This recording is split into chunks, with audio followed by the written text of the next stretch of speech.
Juan Grabois es dirigente social. ¿Qué estás viendo?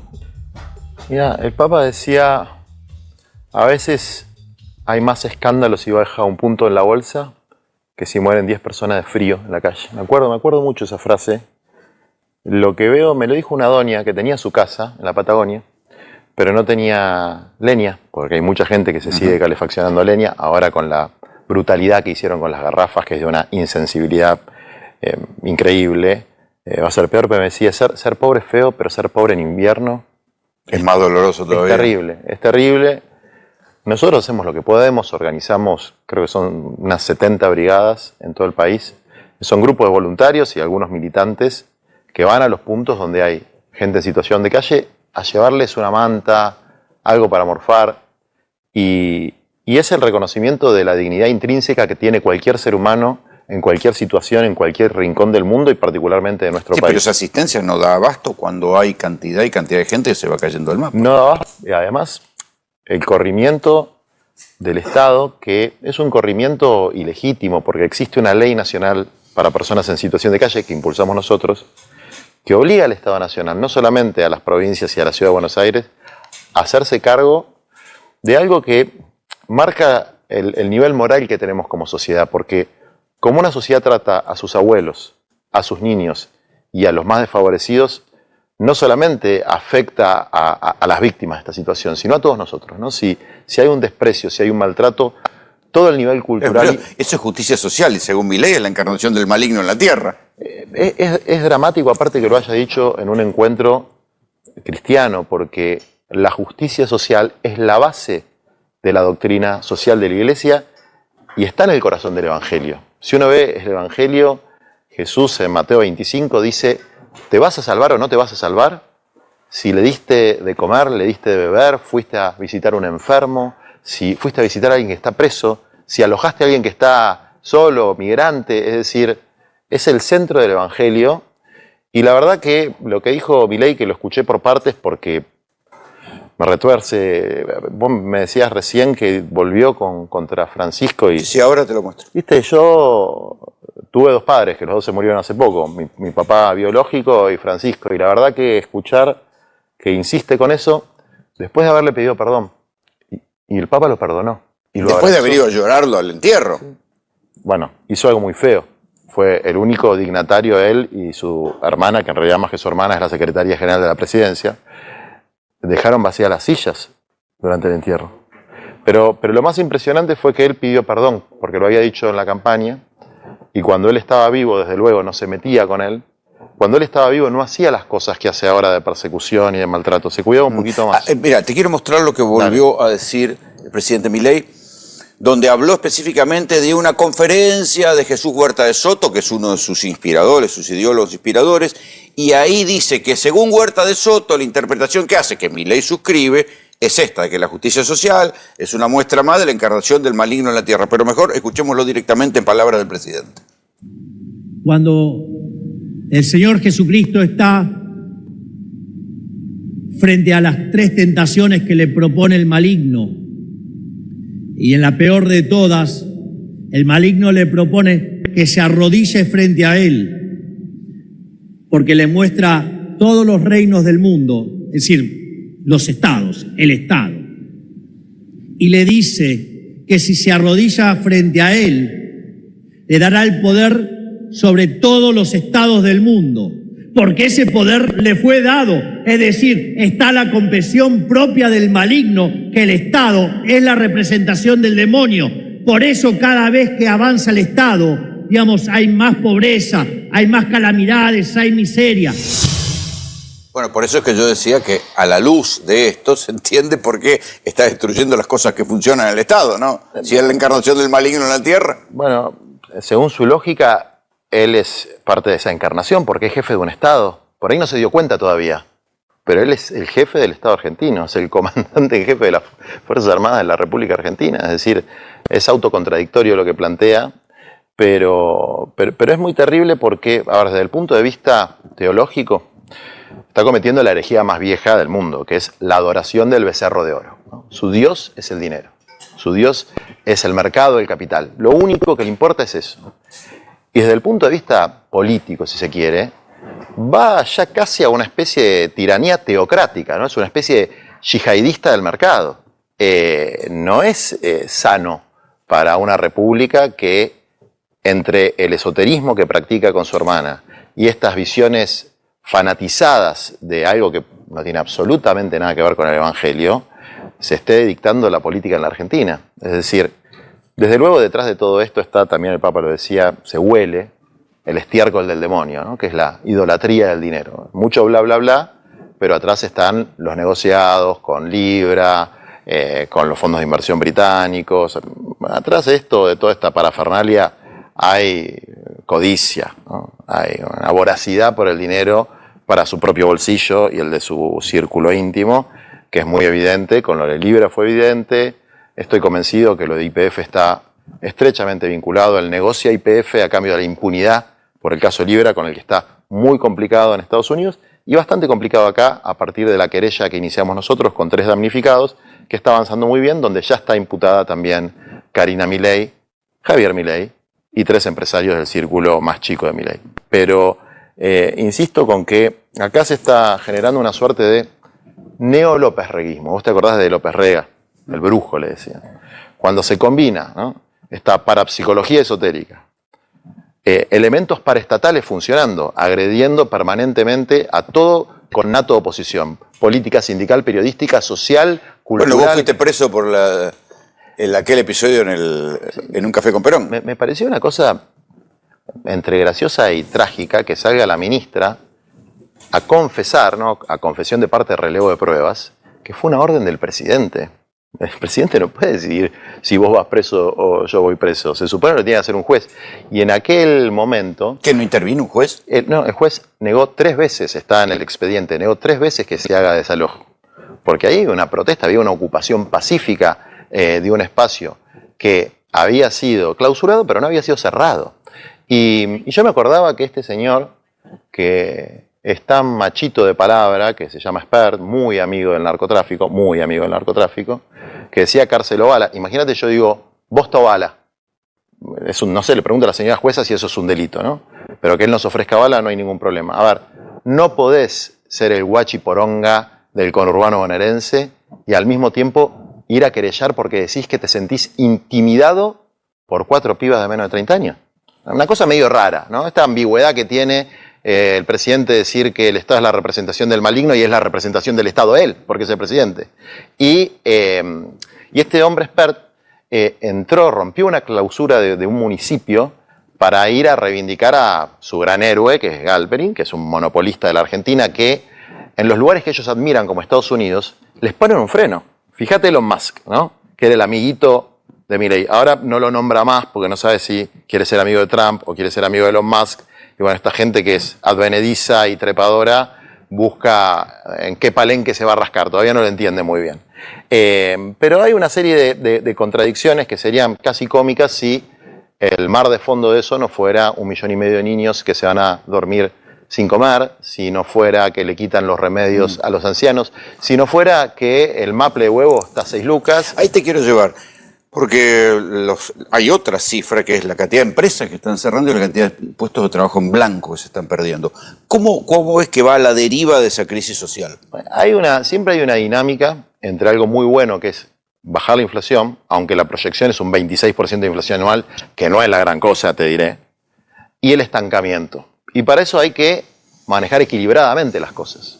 No pasarse de rosca con que la Argentina sea carísima en dólares, por lo cual el 10% o 15% más rico puede disfrutar de ir de vacaciones a Brasil, por ejemplo, comprar autos grandes, que lo aprovechen mientras duren, pero el resto va a tener que pensar mejor a quién votar, porque yo quisiera una Argentina que esté llena de turismo receptivo, que vengan y traigan los dólares acá, no que los dólares que tenemos en la Argentina se los lleven. Entonces yo veo una situación de estancamiento. Bueno, hoy aparece una nota en un diario que dice que solamente el 20% de las plazas hoteleras están reservadas para las vacaciones de invierno. Porque el que tiene plata y vive acá se va para afuera. Y de acá no viene nadie porque está caro. Sí, eso es trágico porque además de romper la economía formal, a los que subsisten en la economía informal vendiendo churros, también los arruina.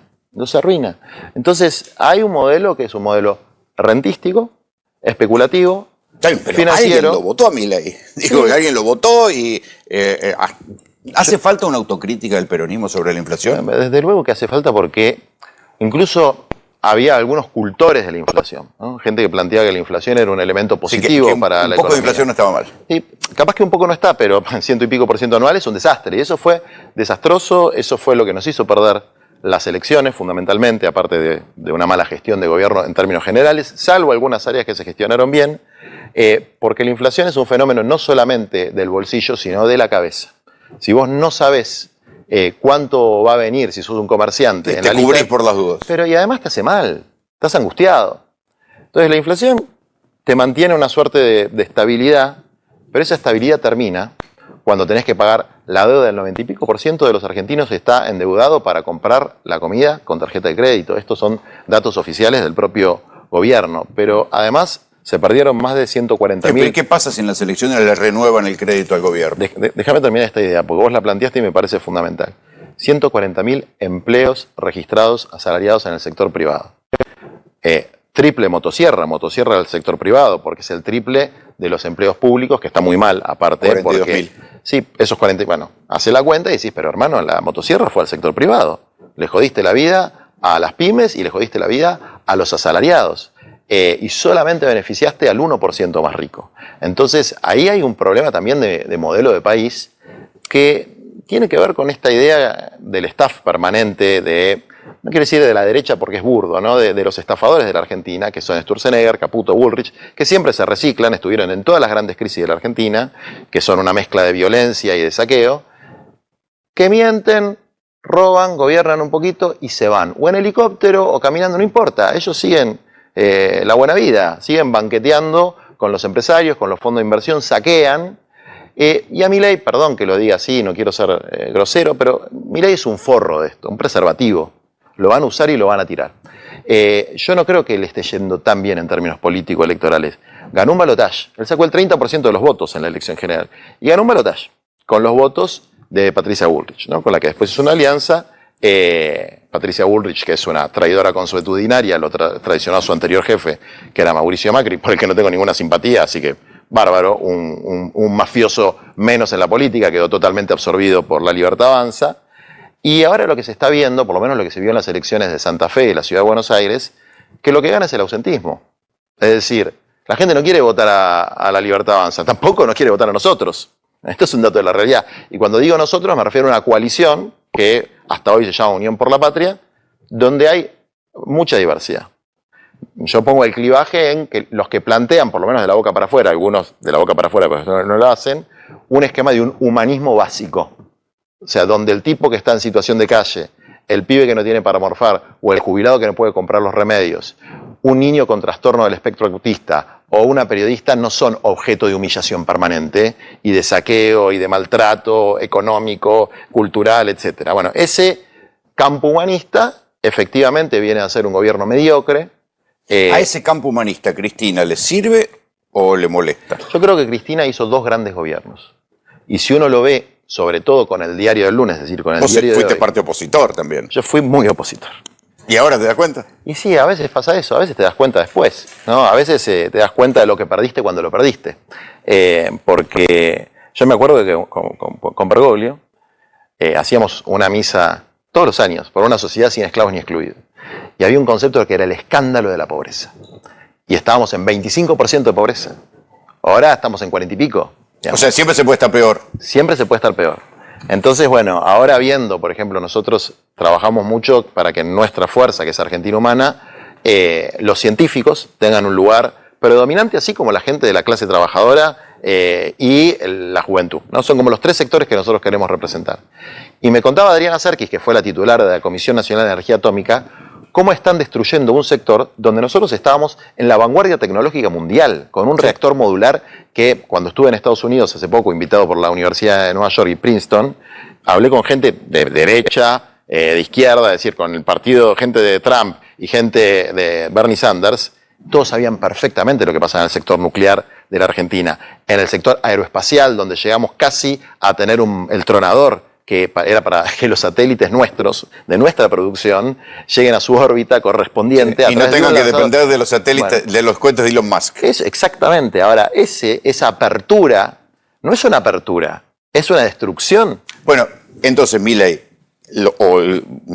y la gente que gobierna, ¿son topos que están cumpliendo con su promesa de destruir el Estado o son inútiles, que no saben lo que hacen y un día alguien le va a decir, che, pero vos ¿para qué hiciste esto? Es que, bueno, ya la idea de topo es una idea casi de una estafa, ¿no? Porque si vos sos topo, estás haciendo algo que no es lo que tenés que hacer. La Argentina se rige por una constitución, se rige por leyes, no por lo que se le canta la gana a Milei. Pero había un gran científico llamado Sábato, que es uno de los fundadores del sector nuclear en la Argentina. Jorge Sábato, no Ernesto. Exactamente, hablaba de un triángulo, que era la ciencia, sector público y el sector privado. Cuando vos destruís, por ejemplo, la política aeroespacial o la política nuclear, lo que estás destruyendo no es solamente el sector estatal, que es muy dañino. Todo lo privado que está tercerizado alrededor. Totalmente. Desde el tipo que hace el tornillito que va ahí. Bueno, entonces, esa idea de destrucción del Estado en realidad es una destrucción de la patria. Lo que están destruyendo es la patria y Milei no quieren a la Argentina, no la quieren. Su heroína es Margaret Thatcher, que es nuestra enemiga. O sea, nosotros tuvimos una guerra contra los británicos. No puedes decir así tan suelto de cuerpo que los kelpers, según dice él, se pueden autodeterminar. Eso está cediendo soberanía. No puedes decir flojo de cuerpo que la jueza que nos está robando, a cambio de la impunidad que le van a dar a Milei, tiene razón. Vos tenés que defender, te guste o no, Kicillof, la expropiación, no importa. Tenés que defender el patrimonio de la República Argentina, que es YPF. Pero además ni siquiera tiene razón de ser desde el punto de vista de los propios intereses del gobierno, porque el gobierno es el que necesita los dólares YPF y los dólares de Vaca Muerta. Y una cosa es privatizar y otra cosa es regalar, porque si le da la razón a la jueza, el fondo se lleva el 51% de las acciones YPF y el 70% de Vaca Muerta gratis, sin poner un mango. Lo que pasa es que ahí los intereses del gobierno y los intereses del país no son los intereses de Milei y de su gente, ¿no? Eso hay que diferenciarlo. Por ejemplo, el procurador del Tesoro se tuvo que excusar de participar de la causa. Sí, recién lo conté. Bueno, trabajaba para nuestros... Era socio de uno que fue testigo a favor de los fondos buitres. Entonces, bueno, tenemos algunas incongruencias muy grandes en el gobierno. Entonces vos decís, bueno, está ganando el ausentismo, la gente está muy descreída, estamos muy cerca de un que se vayan todos. El que se vayan todos, yo fui parte de eso, ¿no? Yo estuve preso a disposición del Poder Ejecutivo Nacional a los 18 años durante las protestas del 20 de diciembre. Patricia Bullrich era ministra, le había robado el 12% de los jubilados, después de pasar la famosa Banelco, ¿te la acordás? Sí, ministra de Trabajo. Bien, tuvo un afano tremendo, donde hubo peronistas y de la ruistas en el afano, digamos, fue Urbi et Orbi, en contra de los trabajadores, en contra de los jubilados. Pero esa mujer siempre estuvo en las grandes tragedias de la Argentina, ¿no? Bueno, Milei, como le decía, asesina, tirabombas, terrorista, etc. Después estuvo en el gobierno de la Rúa, que se fue con un montón de muertos en la Plaza de Mayo. Después estuvo con el gobierno de Macri, que se fue empezando la gran inflación que tuvo la Argentina, el proceso de empobrecimiento. Sin embargo, es una de las dirigentes que mejor imagen tiene. Bueno, porque hay una capacidad, y yo creo que todo eso va para abajo, pero hay una capacidad de engañar y de mentir, que es la principal virtud que tienen estos sectores, ¿no? Porque tienen un control muy grande de algo que hay que prestar atención, no importa de qué palo seas. Esto se lo digo a los de derecha, a los de centro, a los de izquierda, a los peronistas, que son nuestros hijos. La utilización de las redes sociales, el TikTok, los shorts, es algo que hace muy mal, más allá de la política, es adictivo. Y hay gente que sabe manejar eso de una manera muy, muy jorobada.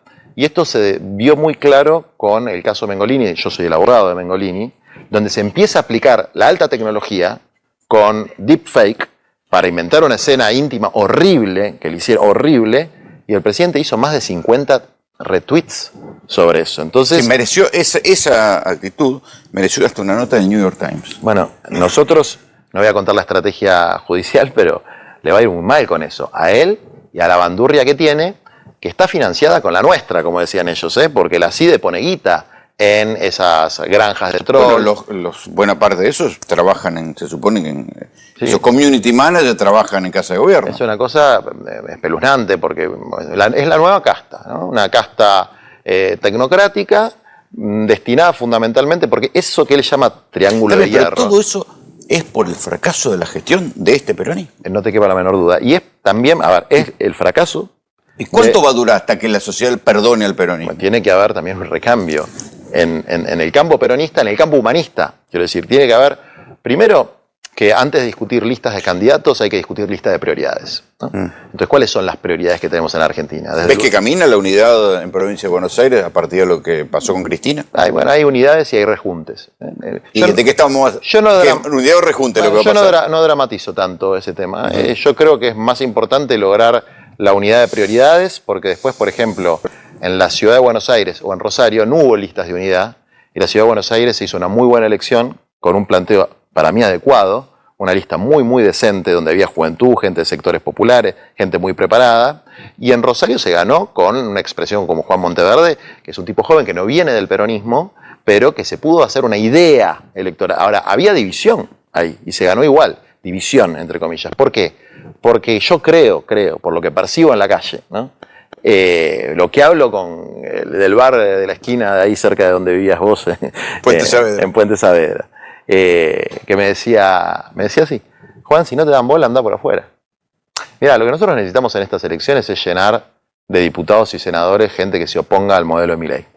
Y ¿Va a ser por adentro o por afuera? depende de muchas circunstancias, y la verdad es que, no sé, Itay Hackman, que es diputado nacional, discute las listas nacionales, Fede Fagioli, que fue el que impulsó la ley de situación de calle, las provinciales, Ofelia Fernández, la de la Ciudad de Buenos Aires. No es mi métier, yo no sé mucho de eso, digamos, ¿no? A mí me gusta más la parte programática, es decir, la planificación de las políticas públicas y de las leyes que vamos a llevar adelante, pero además la confrontación, porque creo que es un momento donde vos no necesitas un avestruz, necesitas un boxeador, y yo sé pelear, con la Constitución en la mano. Y creo que necesitamos gente que pelee en este momento. Entonces, yo me siento bien con la posibilidad de ser parte de liderar ese proceso. No exclusivamente. Ojalá colectivamente con esto que, bueno, Perón y Cristina también lo mencionan, llama el trasvasamiento generacional. Que también tiene que ser un trasvasamiento social. Es decir, no solamente políticos. Gente que venga de la industria, gente que venga de la clase trabajadora, gente que venga de la ciencia, mucha juventud para mostrar que también hay una juventud humanista que no se ríe con un TikTok de alguien dándole una patada a alguien en situación de calle. Porque esa cultura del desprecio y de la crueldad tal vez es el daño más grande que haga el gobierno. Pues yo creo que en términos socioeconómicos, de soberanía política, de independencia, de independencia energética, por ejemplo, ¿no? De independencia tecnológica, lo podemos recuperar, porque tenemos algo que no tiene nadie, que son los mejores recursos humanos del mundo. Qué interesante hubiera sido tenerlo a Bergoglio vivo en este proceso, ¿no? No hubiesen pasado muchas de las cosas que pasaron, de persecución. No hubiesen pasado porque... ¿Por qué? Porque de alguna manera, Bergoglio, pero no solamente con el campo nacional popular, con todo el espectro político. Él era muy crítico y denunciaba mucho la corrupción, por ejemplo.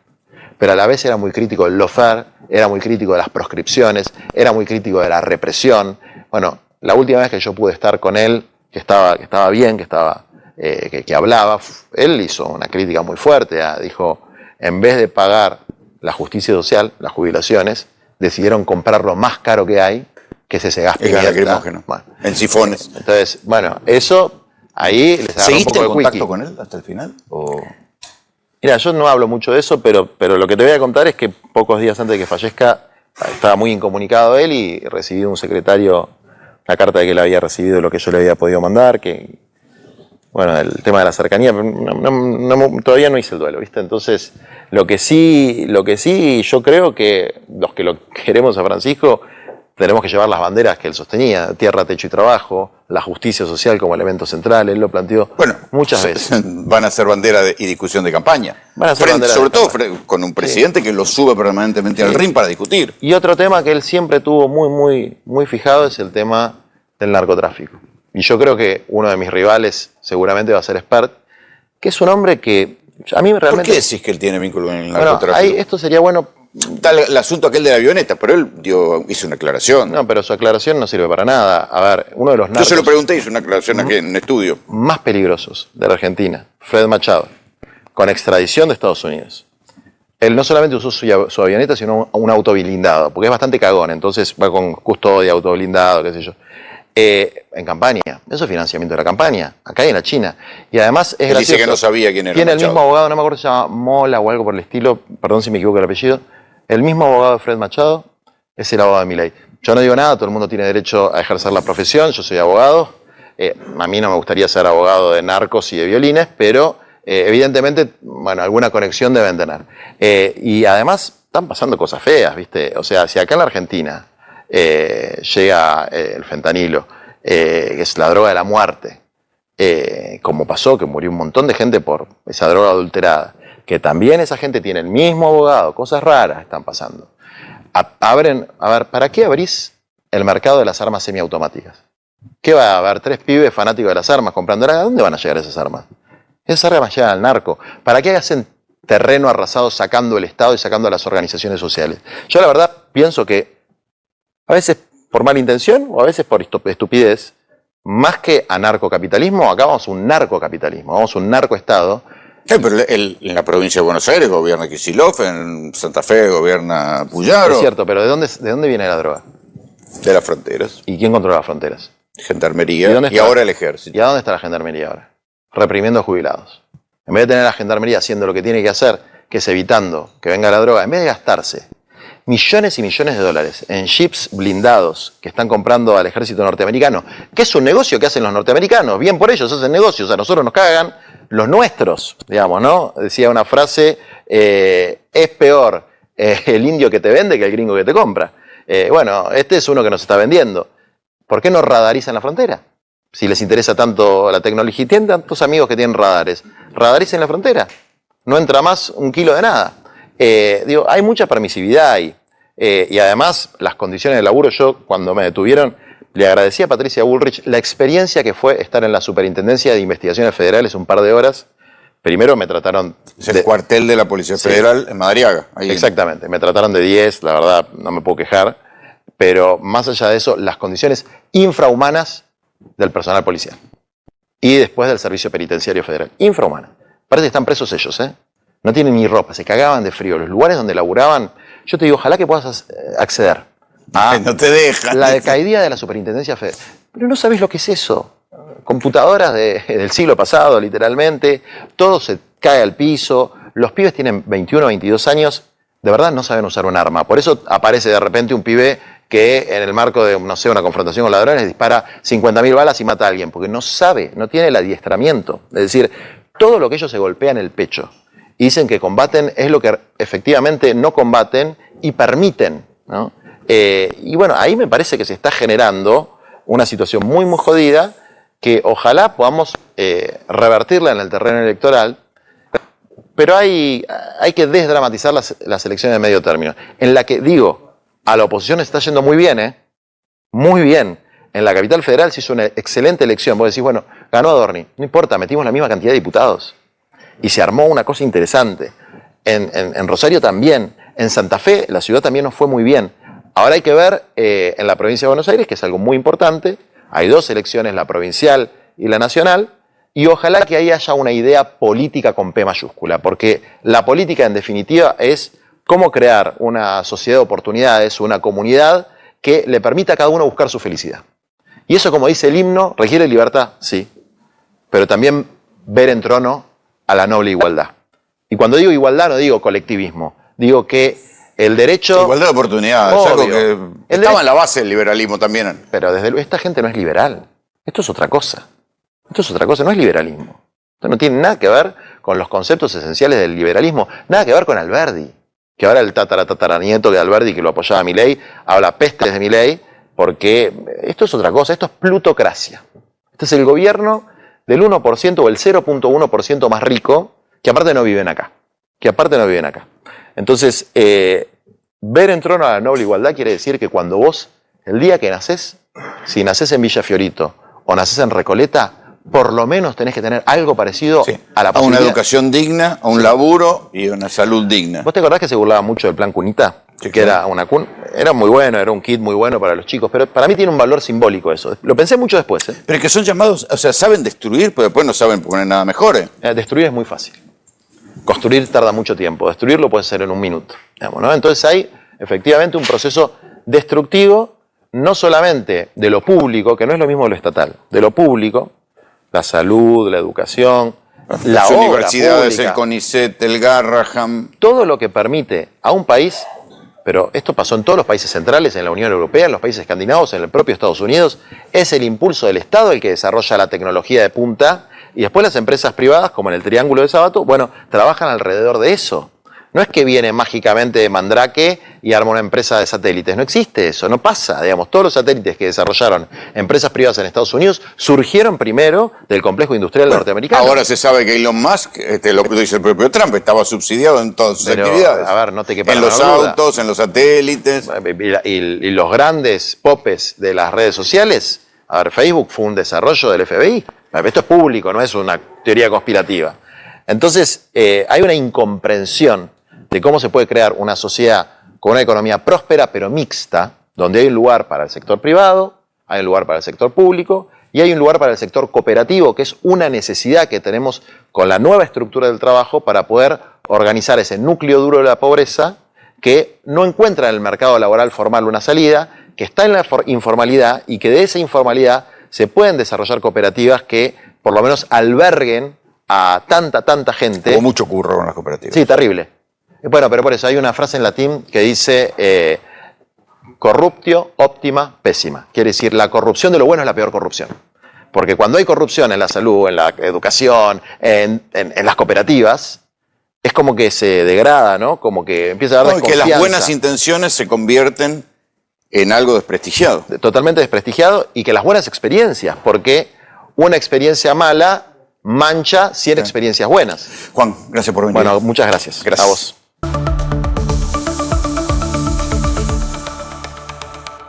Porque